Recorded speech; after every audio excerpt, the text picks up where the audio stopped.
দেখতে পাচ্ছেন পুরো এর মধ্যে ময়লা জমে রয়েছে। তো সবার আগে এটা ক্লিয়ার করব।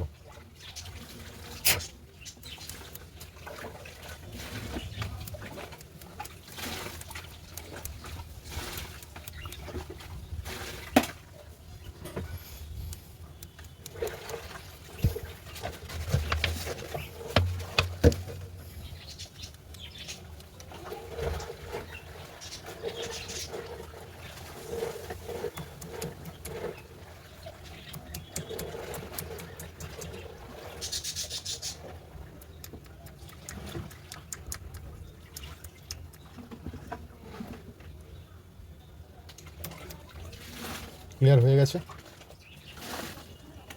লাগিয়ে দিলাম পেট্রোলের।